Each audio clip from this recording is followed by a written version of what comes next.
We have had a massive reversal in the stock market this week. The markets are down from the top to the bottom of the correction, a massive 7% and around 5% to where we closed the day on Friday.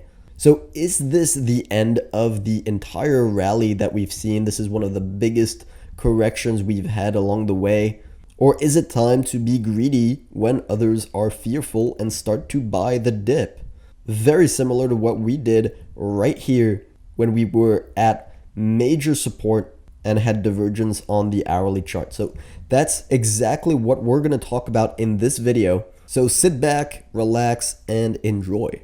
Now, this pullback was 100% to be expected with the rally that we saw. Stocks do not go up in a straight line. You will get corrections along the way, like we got a correction here, and we're getting a correction now. We had a big wedge pattern that we highlighted with big divergences on the MACD right here, big momentum divergence, and we broke that trend line, that wedge pattern trend line, and so far we hit our first target. We reversed right off that target that we had, the top of that gap resistance right here. But if you actually zoom into that, we reversed right a hair above that actual support. So that's something we've talked about a lot on this channel. If you're trading this, you have to book your profits just above or below the actual support or resistance level. That is one of the tricks that they will love to do, is reverse just shy of the target that everyone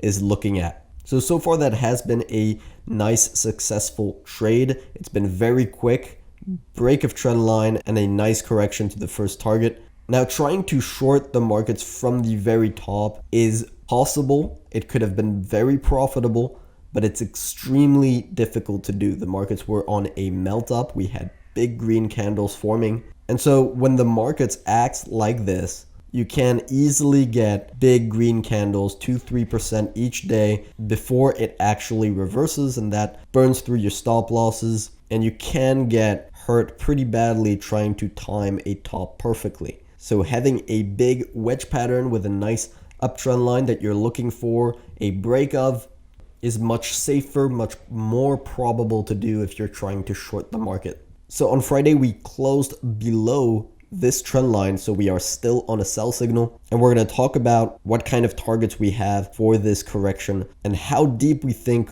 it's actually going to go. Now, we had another big reason to be cautious in the markets recently. We talked about the equity put call ratio being at an extreme low, very similar to what we had during that small blow off top during the month of June. And this is the same chart that we drew up in the last video. And we talked about the fact that the markets could easily snap back from this level right here. When put call gets at such extreme levels, you have to be very careful. And so this is the chart today, and you can see that's exactly what happened. We had a nice snapback in the put call ratio, and it's back to a reasonable level. It's back above the key moving averages right here. So again, how deep is this going to actually go? Is this it? Or are we heading much lower? We're on bearish momentum. We could potentially head much lower. This could potentially be the top with such a big wedge pattern and a big break of trend line. I think many investors are looking for a long-term top in the markets. So to answer that question, we need to find out exactly what brought the markets down today and how healthy this correction actually is. So to do that, we're going to take a look at the NASDAQ 100. So this is the tech index, and you can see from the top all the way here to the very bottom, it corrected a total of 11%. That is a massive drop compared to the SP 500, and I think we closed at -7% off the top. So again, a big drop compared to the SP 500. So what really broke down this week is the tech sector. And again, it's not surprising getting a correction like this in such a steep uptrend. You can see how steep the uptrend was right here. This is the 50-day moving average, and if we zoom out, you're going to see that this NASDAQ 100 tends to hover around the 50-day moving average. Historically, it stays around it. And when you start to get a big gap between the 50-day moving average and the price, like we had here in 2018, well, you're going to tend to have a snapback in the price. That's what happened again right here in 2019. It got ahead of itself and we had a snapback. Same thing here. Price got ahead of itself. Big gap between the price and the 50-day moving average, and we got a snapback. And again, same thing here. Gap and a snapback. So far, this just looks like a correction. And if you have not so far, click the like button. Make sure to go ahead and do that to help support our channel and the content that we put out for you guys. So thank you very much for doing that. Now, if we take a look at the trend line we have on the NASDAQ, you can see we are still above the primary uptrend line. The price snapped back to that trend line and it so far bounced right off of it. Now, does that mean we have to be buying the dip aggressively right here? No, we are on bearish momentum. We just had a bearish crossover. We've just had big red candles. There is no rush to buy the dip just yet. We are going to get opportunities, but so far this is not a high probability setup right now. So we know that the NASDAQ got beat up very badly this week. So what happened to the rest of the S&P 500? And to look at that, we need to look at the RSP. This is the equal weighted S&P 500 ETF. This is something we look at a lot on this channel because if you get a nice rally on the RSP, that tends to mean it's a very healthy rally. And the same thing applies in the other direction. When you get a correction on the stock market, but the RSP does not go down as much as the rest of the stocks, then it's actually a pretty healthy correction. And so far that is what has happened. From the top here, you can see we've so far gotten a 2.8% correction to where we are now, compared to the 5 and 7% of the S&P 500 and NASDAQ respectively. That is a massive difference, and that's telling us that the market breadth is actually increasing on this move down. So it's telling you that investors are selling their overvalued tech stocks that went way ahead of themselves and actually buying the rest of the stock market, so the RSP. So liquidity in general is still bullish on the stock market, at least for now.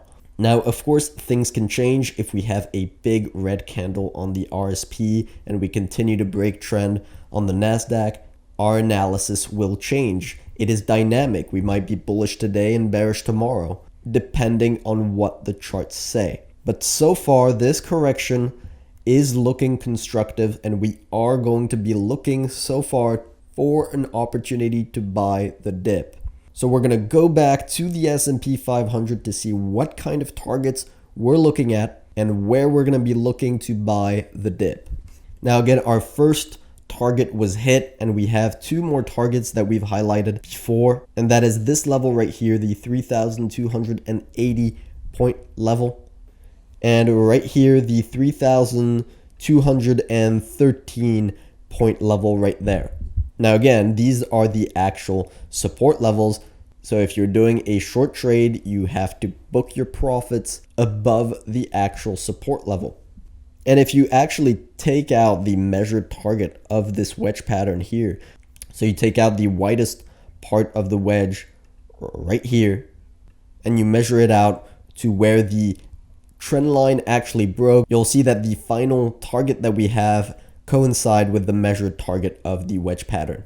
Does that mean we're 100% going to get there? Absolutely not, but it is definitely possible. We are on bearish momentum again, so we're going to have to wait and see how this develops. But as a general rule, all these targets are definitely dip buying opportunities. We've got the 50-day moving average hovering right around these targets, so that is definitely a nice place to be buying the dip on the S&P 500. Now, of course, if the markets start to go down below that 3,200 point level, that becomes worrying and our analysis will change accordingly. That would be the beginning of a downtrend on the S&P 500. The MACD would likely start to get below the zero line right here, and we would change our bias to a bearish one. But again, so far that is unlikely, and we are looking for a long position. Now, one more scenario we haven't discussed yet is a potential gap up back above that uptrend line and continue the blow off top. Again, that is not probable. We are on bearish momentum, but it is possible. And if that does happen, if we do pop back above that trend line, that is a massive buy signal that would make this a false breakdown of the wedge pattern, and it would actually continue it on an even more powerful momentum after a consolidation. And that's exactly what happened here. We had a nice trend line going back with a few reactions along the way. We had a breakdown, which turned out to be a false breakdown. The markets reversed, gap back up above that trend line. That was your buy signal, and we had a big blow off top in the market. So again, this is not probable, but it is possible, and you need to be prepared for that kind of scenario if it does appear and if you want to take advantage from it. So I hope this video was helpful.